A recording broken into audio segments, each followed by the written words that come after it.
Most people remember Pat Tillman for the way he died. I'll always remember Pat for the way he lived. Passion is kind of an important word for me, whether it's, playing sports or whether it's, just living or whatever you're going to do. Passionate, honest, real. Pat looked you in the eye and treated you the way you wanted to be treated. Pat was my teammate in the NFL, but we first played together at Arizona State. He was this oddball, long-haired dude from Cali who didn't care what people thought about him. He grew up with his two brothers in the foothills, climbing trees. Pat never stopped climbing things. He used to climb the lights inside Sun Devil Stadium to meditate. His family was always first. You get a lot of satisfaction out of my family being proud of me. His mom and dad taught Pat to think freely and always stay true to his heart. Maybe that's why he married his high school sweetheart, Marie. Pat loved to learn, loved to debate, and was never afraid to question authority. When the Arizona Cardinals coaching staff wanted him to gain weight one offseason, he ran a marathon instead. As a safety for the Cardinals, Pat loved to hit. Wow, what a hit! Pat Tillman. Oh my, that was scary. I've tried to pride myself on just keep working, just keep going, and eventually you'll get better. Nothing about Pat was half-assed. My great-grandfather was at Pearl Harbor, and a lot of my family has given up, has gone and fought in wars, and I really haven't done a damn thing. When he joined the Army, I knew there was no talking him out of it. I remember the day I got the call that Pat had died. Everything stopped. Things around me disappeared. It shook me. I couldn't believe Pat was gone. But if he were here, he wouldn't want anyone to wallow for long. Don't live with regrets, he'd say. Do what you've always wanted to do. Most people just dream big. My friend Pat Tillman, he lived big. He was a champion.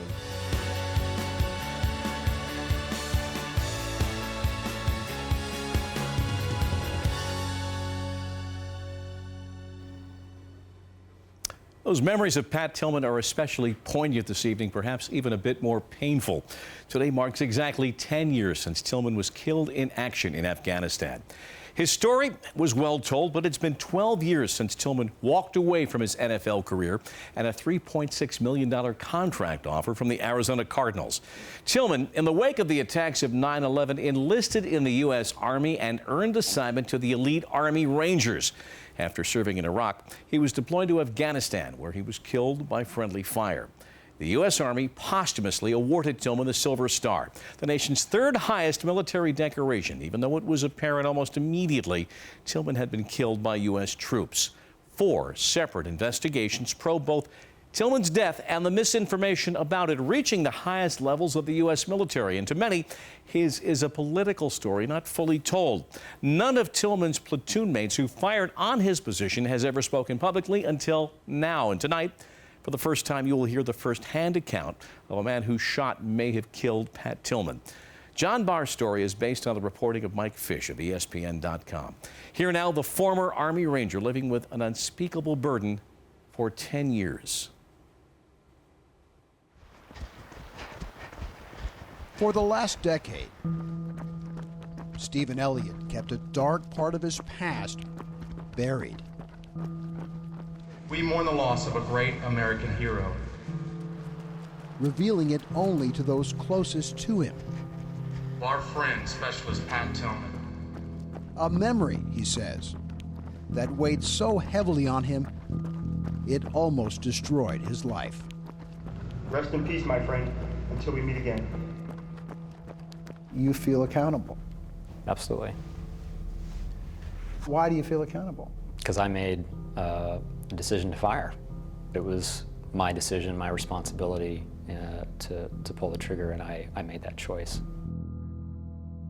4 of Pat Tillman's platoon mates told investigators they shot near Tillman, 3 directly at him. Elliott is the first of the 3 to speak publicly about one of the most infamous friendly fire episodes in U.S. history.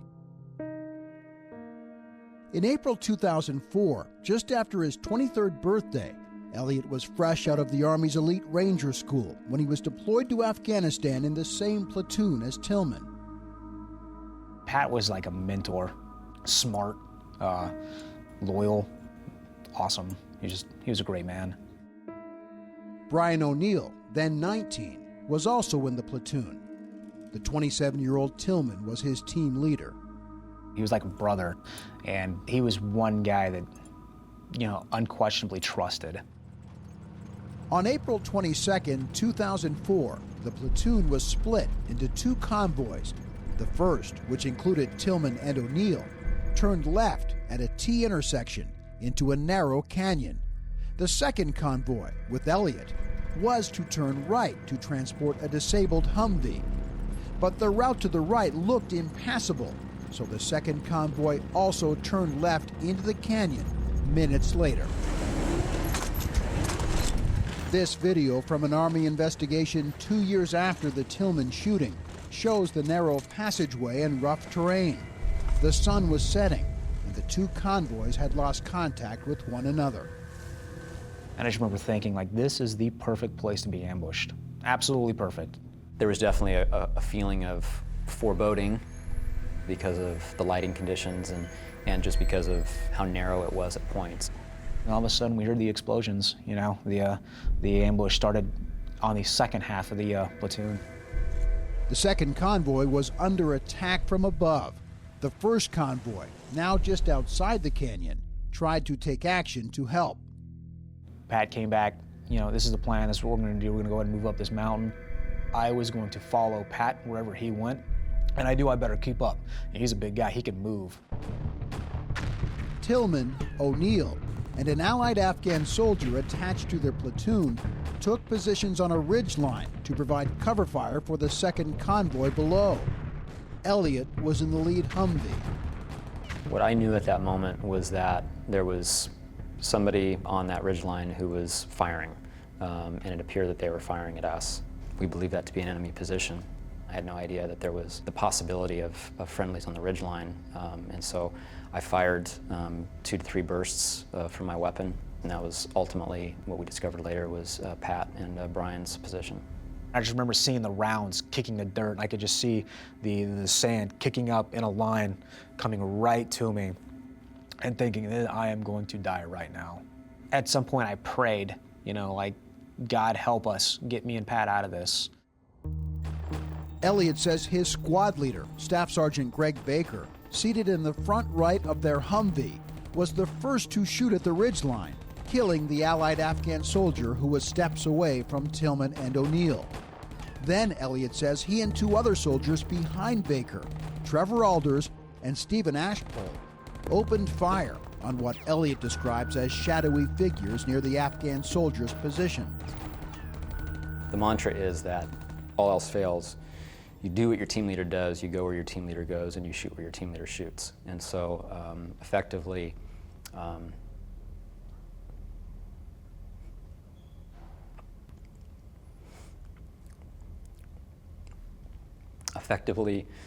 him firing in that position is the same as him giving an order to fire.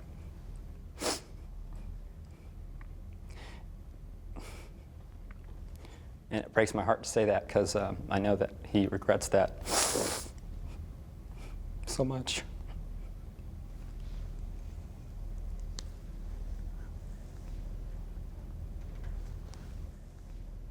I can understand Elliot saying it.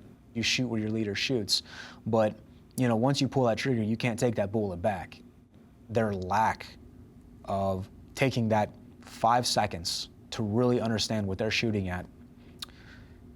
2 people died, and it changed my life. As Tillman and O'Neill were on this ridge being fired at by their fellow Rangers below, O'Neill says Tillman popped a smoke grenade, trying to signal the shooters to stop. I just remember hearing him say, why are you shooting at me? I'm Pat Tillman. I'm Pat Tillman. Why are you shooting at me? And then hearing Pat in his voice, crackling because he's in pain. I'm Pat Tillman. And then nothing, silence. I just laid there, just thinking, wow, seeing the blood, feeling it, trying to get my thoughts straight. And, you know, not long after that, I discovered Pat was dead. Who do you think fired the shot that killed Pat Tillman? I don't know. I really don't. Even if somebody else was identified through forensic science as to have fired the quote-unquote fatal shot, that doesn't change how I feel. I still fired on a friendly position, and that wouldn't change my sense of responsibility. When you hear that from one of the men who fired upon you, what do you think? I mean, it's about time. I mean, we're coming up on the 10-year, you know, anniversary of Pat's death, and this is the first time I'm hearing that he acknowledges that he made a mistake.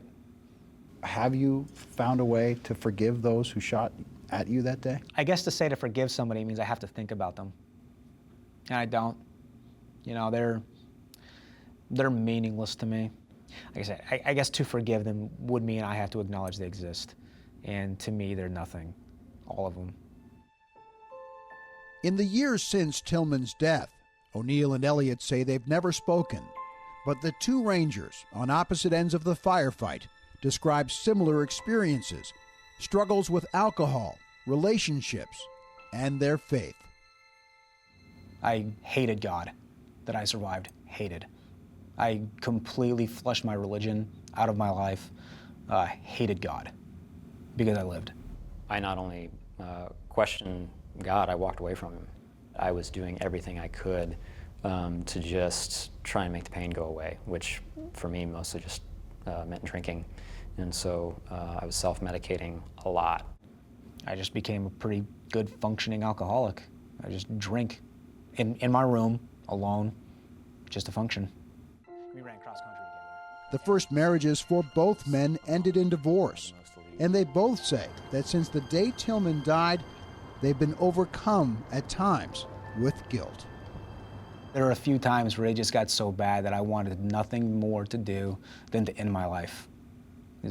Just because I couldn't get past that knowledge that Pat is this great American, this great athlete, great leader, great man, is gone, and here I am, and I'm nothing. There definitely were times where I thought, yeah, I wish I was dead, but absolutely no serious thought or premeditated plan of that. It was never a serious consideration for me. This is Luke 14, verse 25. Elliott, unlike O'Neill, says he rediscovered his faith. That's beautiful. There is nothing that we can do, there is nothing that we have done that can keep us from that love, folks. And after their divorce, Elliott and his wife Brooke reconciled and married each other again. They say they only recently discussed the full impact of the Tillman tragedy. I always felt like I had a responsibility to try and shield her from that on some level. You know, how rotten it was and how I'm still wrestling with this thing that is years old by now. And I've never wanted to pry because it's so painful. It's actually just been, even within the last few months, it's really sunk in how hard it's been. Time, Elliott says, and years of counseling for post-traumatic stress disorder have helped him cope. O'Neill says he too received counseling. So we had this training, and he says he's been sober for more than a year, and he remarried last summer. O'Neill never left the Army and now trains Rangers at Fort Benning, Georgia. 10 years down the road, what is Pat Tillman's legacy? Pat's legacy to me is just that brother that I didn't have, you know. I will live the rest of my life trying to ensure that, you know, had he still been alive, he would be proud of something that I accomplished. If you could speak to Pat Tillman's family, what would you like to say to them?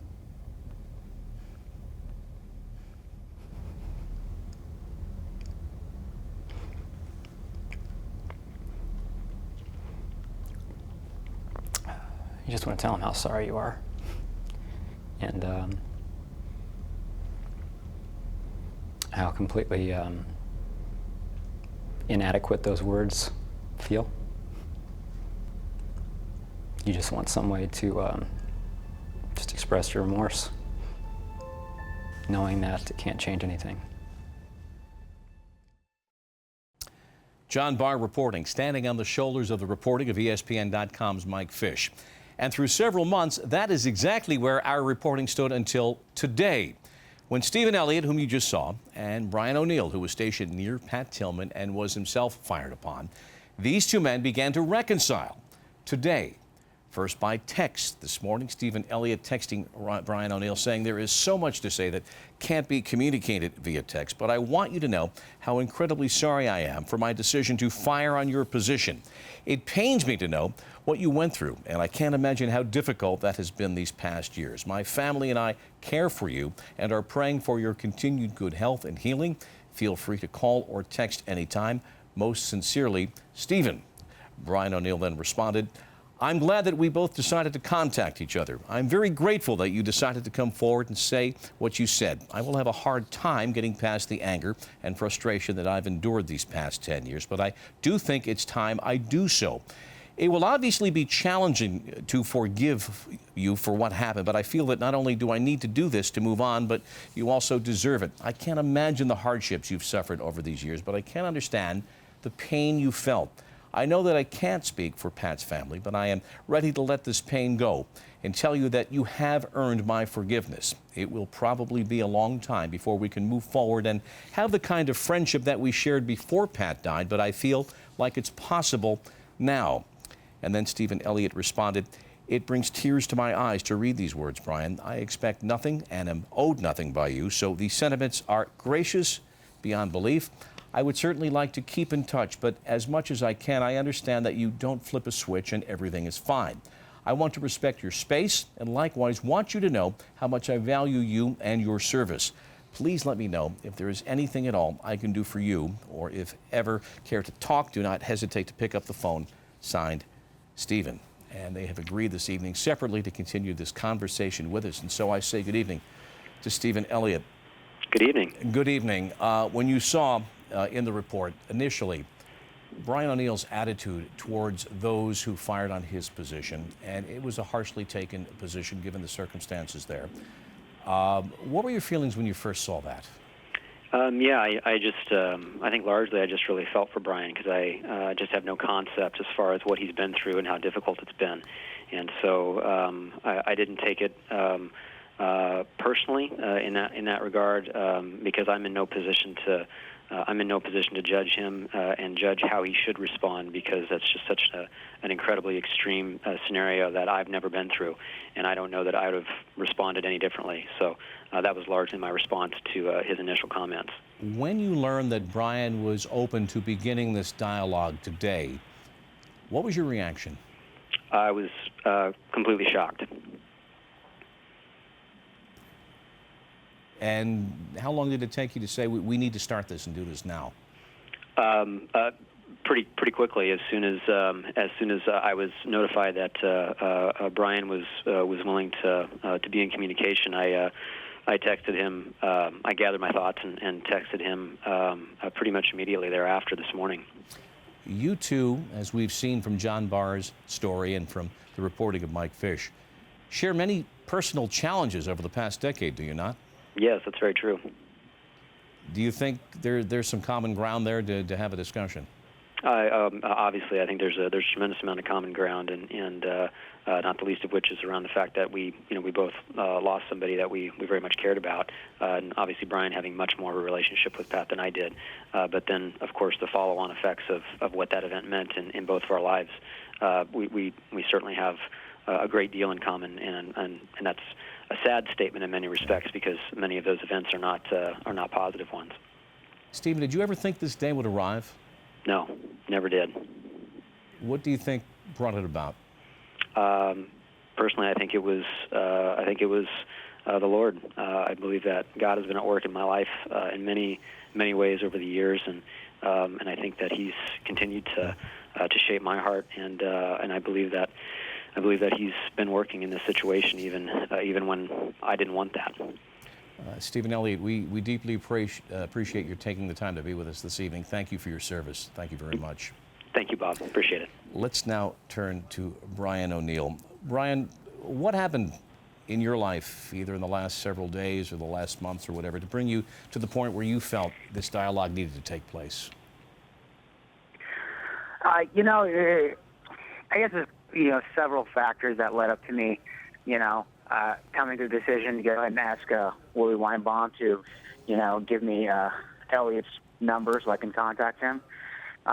Literally, since probably the first time I saw the initial program air on the internet through ESPN.com, I started really thinking that, here's Elliott, who seems absolutely heartbroken and remorseful, and he's taking this step to come forward and admit that he was wrong. And, it made me think that, I just, I need to probably, soften my heart a little bit and, accept what he's putting out, because at least he has, the courage to come forward and admit that he was wrong. And, who is I to really say that it wasn't good enough? So, it was something I put a lot of thought in these past couple of days. And just oddly enough, I had no intention of it being on today, the anniversary. It's just, sometimes I'm kind of impulsive, and, out of nowhere, I was at work today, and it just kind of came to me. Hey, you know what? Maybe today is the day to go ahead and talk to Elliott, and then maybe, repair this relationship that's been severed over the past 10 years. What do you make of the fact that you two have seemed to share separately many personal challenges of the same nature over the past decade? I was very surprised to see so much in common off of this video. A lot of it has to do that we were both young. There were so much similarities with the circumstances that led up to Pat's death between me and Elliott, that in a lot of ways there's bound to be a lot of similarities in the aftermath. Both being new in the unit, our very first firefight either of us were in. Obviously being on opposite ends, but, in those days, it was just kind of bound to have some of those circumstances. But then again, there were a significant amount of similarities between what we had to go through. So, it's still kind of surprising to, sit back and think about it. What's this day been like? Honestly, this has probably been the most stress-free, easy to cope with anniversary of Pat's death that I've had in years. This day has probably been harder on my wife, Heather, than it is on me, because she's constantly worried about what I'm going to do. But I'm so immersed in my new job, trying to become a certified range instructor, that I put more of my thought into studying for my board than I really have anything else. So, like I said, this has probably been the most, the easiest anniversary of Pat's death for me to handle than I've had in significant amount of time. Well, Brian O'Neill, we deeply appreciate your being with us tonight, and thank you for your service. Appreciate it. Thank you. I appreciate it, Bob. All right. Remarkable set of conversations. I turn to Mike Fish, who's reporting as the impetus for all of this. You heard Willie Weinbaum mention he is our reporter who has worked hand in glove with Michael on this. What do you make of what you just heard? It's pretty remarkable. If you had mentioned this to me a week ago, I would have said no way in the world it's going to happen, because there was so much rawness, particularly on Brian's position and his unwillingness to acknowledge forgiveness, if you will. I think it just shows perhaps that he saw what Stephen Elliott had gone through, and by Stephen Elliott talking about his story and talking about his experiences, perhaps, as Brian mentioned, that probably softened him and made him realize that, hey, this has been tough for a lot of people. It's just not these two individuals. There's a bunch of other Rangers who were in that vehicle that fired upon them. Other individuals were upon the hillside, and along with Pat Tillman, obviously his family. So this has impacted a lot of people, and it's nice to see a little bit of closure, or at least a step in that direction. Incredibly emotional set of conversations. There also have been 4 separate investigations. The basic conclusion at the end of number 4 was the same as within hours, that they came to the same conclusion: it was friendly fire. Right. But there have been implications or intimations of cover-up, that this is a political issue. What major questions, if any, remain to be answered about either the military's handling of this or the firefight itself? Well, the firefight itself, I think we're learning more about that in talking to both these individuals, the shooter that fired upon that position, and obviously Brian O'Neill, what he saw. I think, where this is going forward, it's or where it's going rather, is probably difficult to say, and perhaps it's not going anywhere. There were 4 investigations, as you cited. They basically concluded with the same thing the initial one did, that it was friendly fire. Some higher-ups in the military were disciplined. There was discipline against the Rangers that fired. There was a congressional subcommittee that met, and that committee basically had 2 hearings, I believe, never met again. They moved on to the Roger Clemens situation. So Congress is done with it. The Army's done with its investigation. So I suspect from a legalistic, investigatory standpoint, yeah, it's been a decade. There's nothing out there. Well, that's the black and white of the legal side. And certainly a very personal conversation. As you said, you could not have imagined That's hearing remarkable. a week ago. Mike Fish, tremendous reporting. Thank you, Bob. Thank you so much. There is so much more to this account, and Mike will capture it. He does online at ESPN.com, including the unique therapy that Stephen Elliott underwent to help his recovery, and more from Brian O'Neill about exactly what happened that day, all online at ESPN.com. Next, those who knew Pat Tillman, who played with him, who coached him, they remember the man whose fierce spirit is recalled both on the field and in service to his country. And later in this program, Marie Tillman reads from the letter her husband left for her, the letter to be opened only in the event that he did not return from overseas. Through the years, I've asked a great deal of you. Therefore, it should surprise you little that I have another favor to ask. I ask that you live.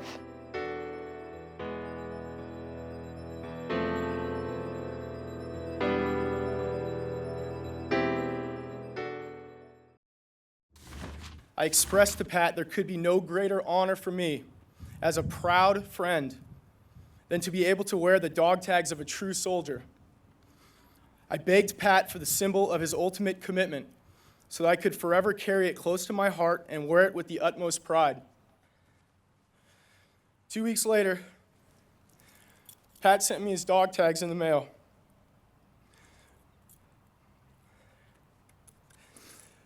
Words can't hardly describe what they mean to me. And although I'm holding these dog tags in my hand today, I assure you this is the farthest they will ever be from their place around my neck. For as long as gravity pulls, they will hang down close to my heart, the place where Pat Tillman has permanently emblazoned his mark. That is Zach Walls at Pat Tillman's memorial service 10 years ago. Zach joins us this evening. He came to the Arizona Cardinals the same year as Pat Tillman, and there's a couple of stories, in fact, with those dog tags he can tell us this evening. Lyle Setensich was Tillman's linebacker coach at Arizona State, knew him well, and Todd Graham is in his 3rd year as he begins his 3rd season as the head football coach at ASU, where the presence of Pat Tillman is very real. Zach, what kind of a guy was Pat Tillman? On the field, he was a maniac. Off the field, he was a dear friend, one of the greatest American patriots, I think, to walk this earth. A guy who represented the ultimate selflessness, courage. He was a cerebral guy, and he was a guy who was just a very positive leader in our community, and a very dear friend of mine. Lyle, you had a conversation with Pat Tillman, go back, I believe, to his wedding in May of 2002 following the 9/11 attacks, talking about the future. Tell us about that conversation and your sense of it then. He and I were pretty close. We spent a lot of time in the evenings, and he alluded that he was going to do something big. And I don't remember the words, feeling that something was up. He didn't exactly tell me for sure, but I got the feeling that he would, because of 9/11, he talked about that he was going to join the Army or the Marine Corps or something, and that was Pat. So when he enlisted, announced his intentions, you weren't surprised? No, not a bit. Pat had told me stories, and I can't remember now. Bob, I'm getting so darn old. Uncle was in World War II, and someone was in Vietnam, another uncle, grandpa, World War I, a family tradition of being in the military. And no, it didn't surprise me, not Pat Tillman. Nothing surprised me with Pat Tillman. Yeah. Todd, when you arrived to coach in Tempe, you walk into that situation where the memory of Pat Tillman is very tangible, it's very real. What did you do and who did you speak to educate yourself about it? Well, first of all, our sports information office with Doug Tamaro and Mark Brand, who knew Pat, Jill Adams on our floor, who knew him as well. And as I walked down the hall and I researched, obviously, the history of the program, I knew about Pat Tillman when I took the job. But as you walk down the hall, he's on every wall. He's an academic All-American. He's an All-American College Football Hall of Fame, Pac-10 Defensive Player of the Year. And then I got to know his family and know Kevin and his mom and Marie, and just to really, he epitomizes what being a Sun Devil is all about. And you look at the courage, the character, and just the service mentality that he had, and the passion too. When you come through, I'm sitting right here at Tillman Tunnel. When you come onto this field, every one of our players watch a video of Pat Tillman and watch his passion and his intensity. So his presence is very strong here, and he's very important to the Sun Devil Nation. Very tangible ways to remember, very many intangible ways as well. And Zach, you had, as we heard at the beginning of the segment, a very tangible way. When you asked Pat for his dog tags initially, what was his reaction? He sort of laughed it off. I don't think he took it very serious. I don't think he really understood the meaning that they would hold for me. He sort of brushed it off at first, and I persisted. I think after the third request, he finally gave in with a laugh and mailed me a copy. Now there's a story about those dog tags. They vanished, right? What the devil happened to them? So I was working in a charity event, and the night before there was an auction and a dinner, and actually there's sort of a side story to this, but before the Cardinals season, we used to have autograph signing sessions, and we'd circle tables around the field, and it's lined up alphabetically by last name, and so Pat and I always sat next to each other. And Pat Tillman is the last guy you want to sit next to during an autograph session. Not for any other reason than your pride. There was probably 60 to 70 people in his line, maybe 2 to 3 people in my line, and I think once they realized it wasn't Jake Plummer, there was one person in my line.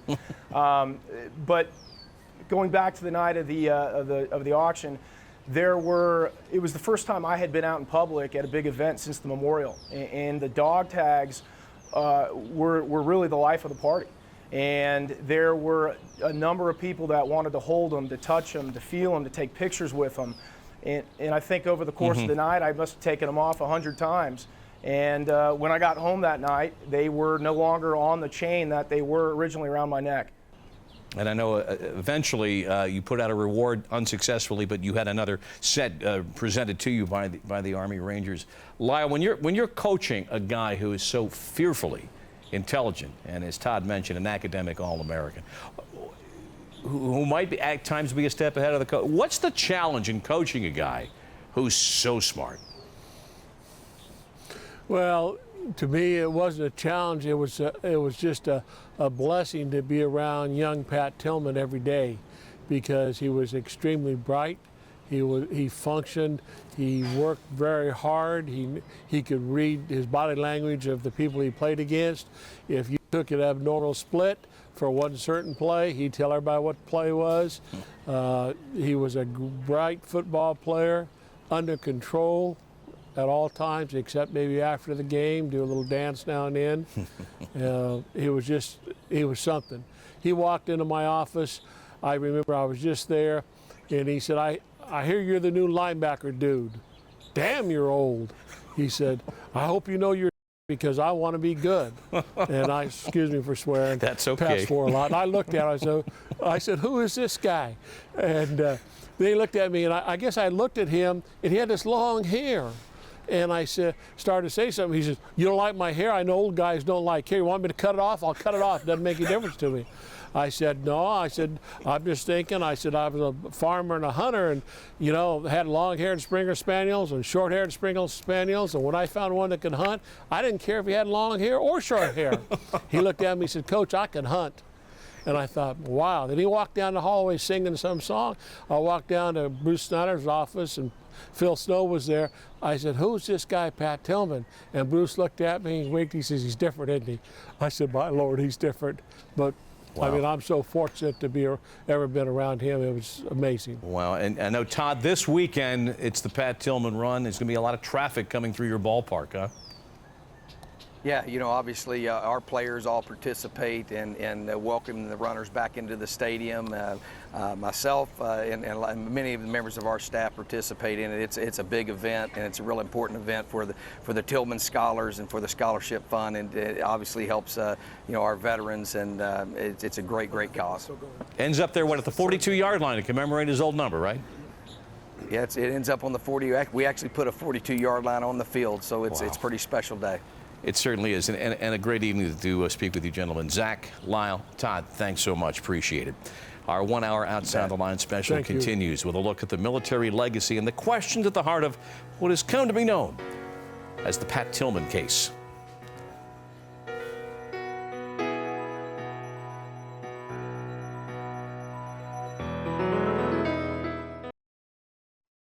Pat Tillman personified the best values of America and of the National Football League.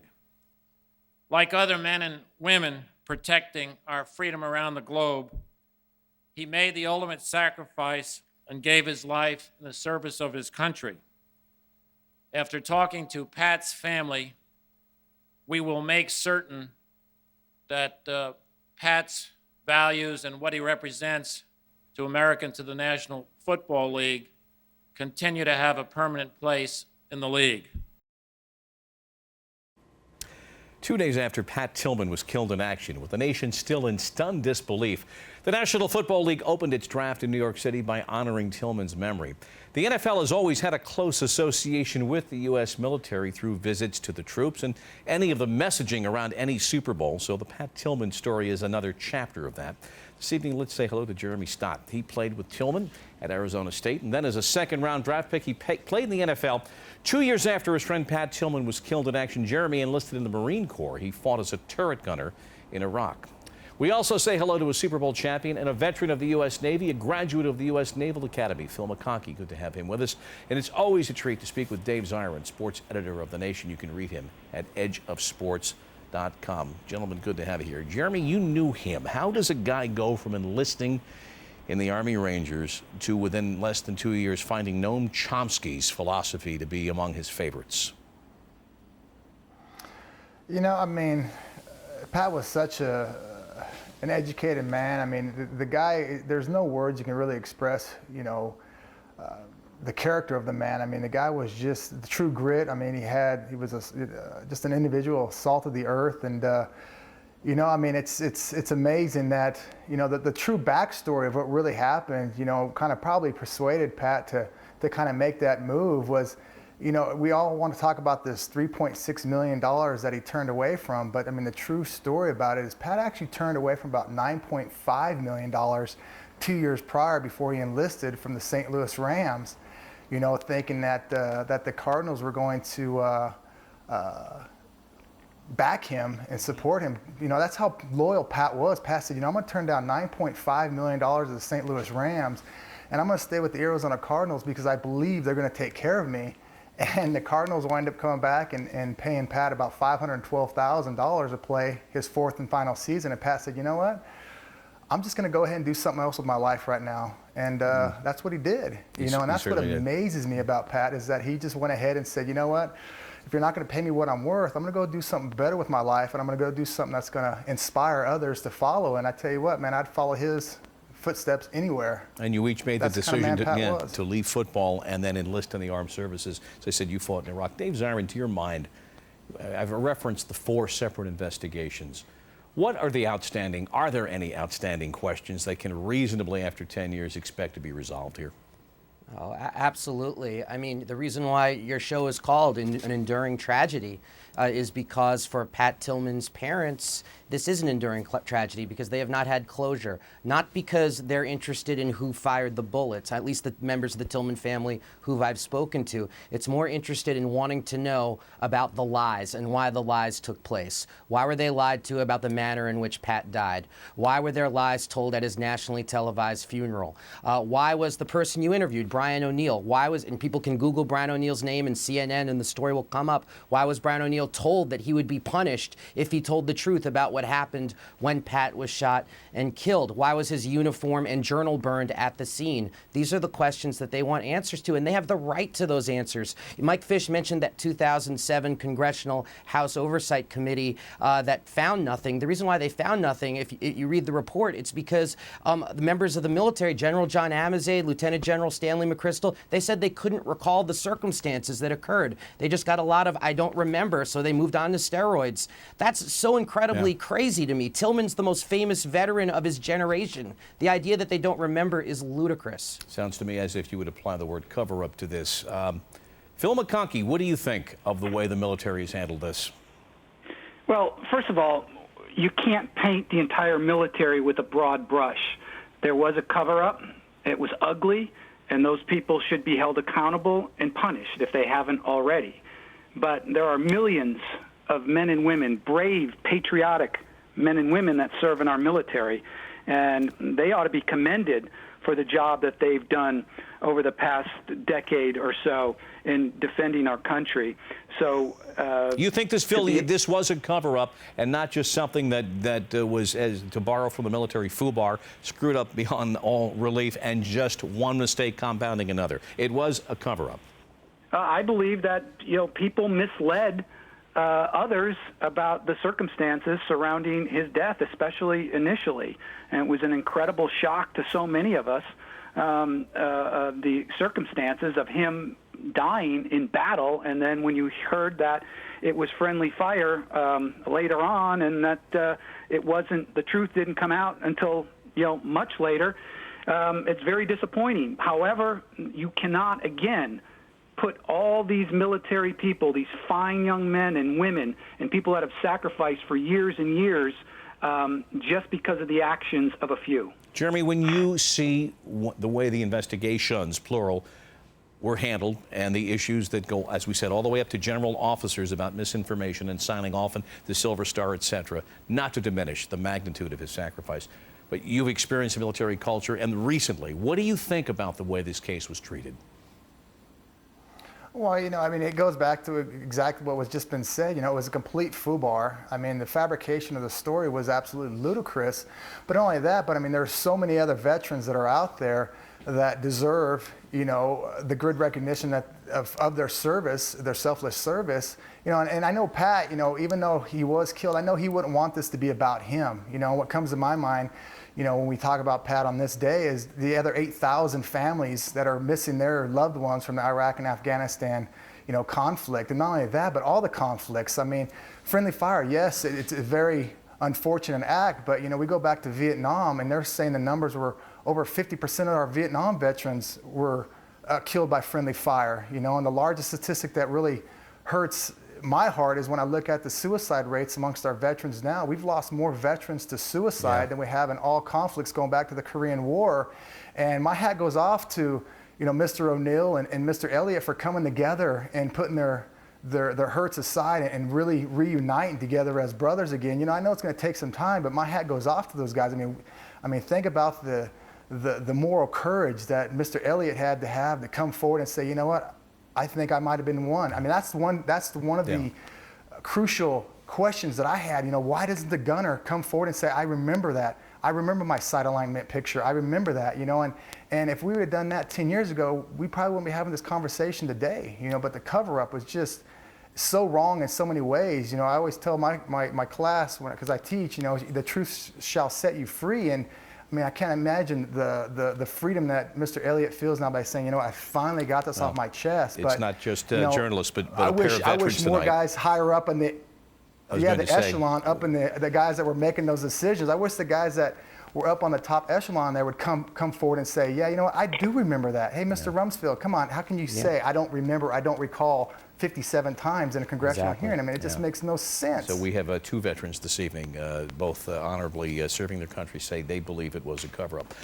Dave Zirin, Jeremy, Phil McConkey, thank you all for joining us tonight. We appreciate your time. And when Pat Tillman left on deployment as an Army Ranger, he gave his wife Marie a letter only to be opened should he not return. Marie will read from this letter as we continue Outside the Lines. The letter was really this special gift that Pat had left behind, in that it gave me not only permission to move forward and to live my life, but it was, this last request.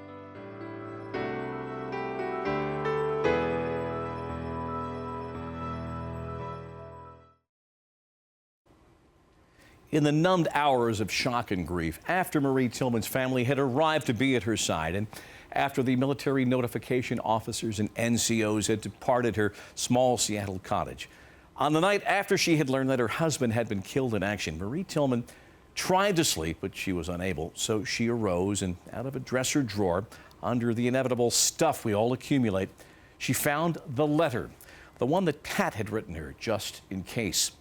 She deliberated for a while on whether to open it just then, but she decided that this was the time. 10 years ago tonight, Marie Tillman opened and read the letter. Here's Tom Rinaldi.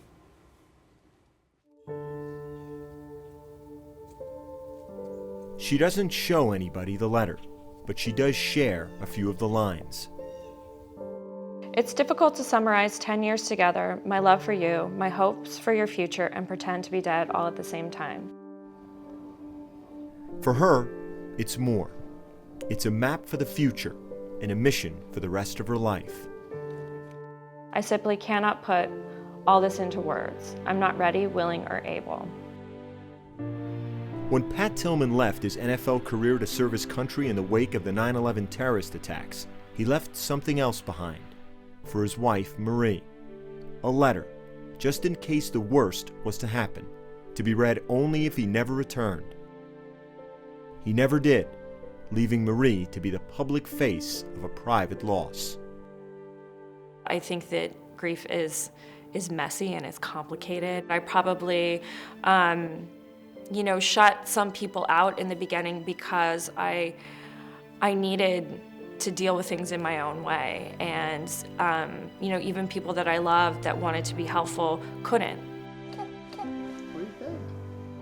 If there might always be grief, there is still so much life.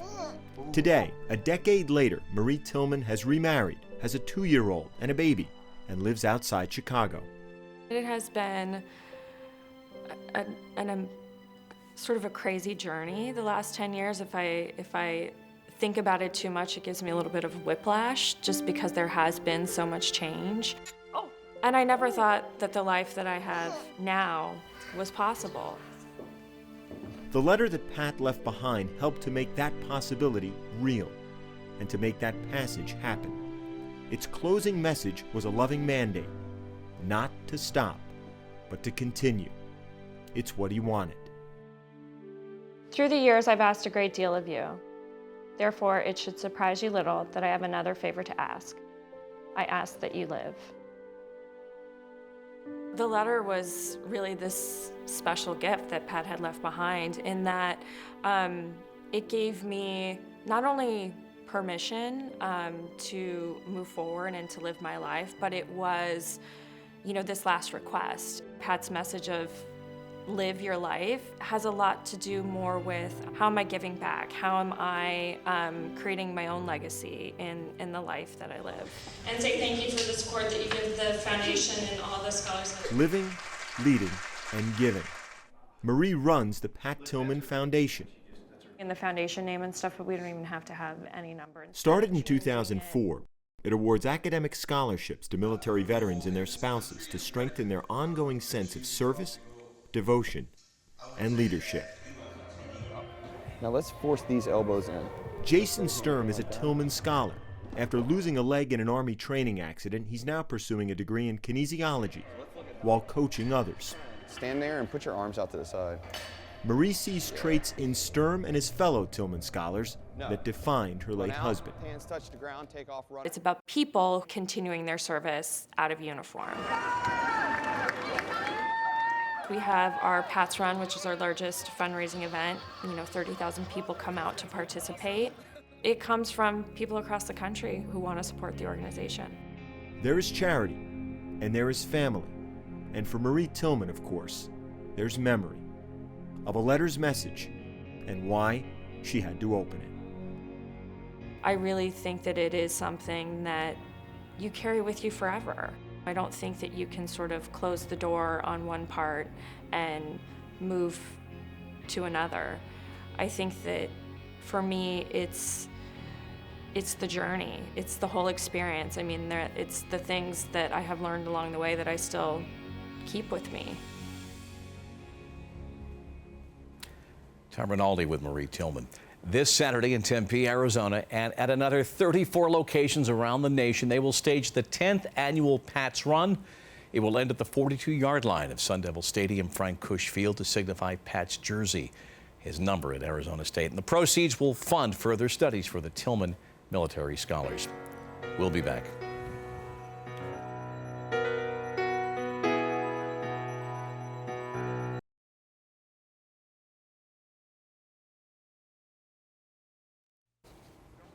Many of the elements of tonight's show, including the custom animation of the friendly fire firefight, is available online at ESPN.com, so log on for a fuller understanding of the Pat Tillman story. Pat Tillman is one of the nearly 7,000 Americans to make the ultimate sacrifice in the past 11 years. He is easily the best known. It was last month in Tillman's hometown of San Jose at a road race benefiting the Tillman Foundation that the debt the rest of us owe to all of those in uniform was vividly displayed.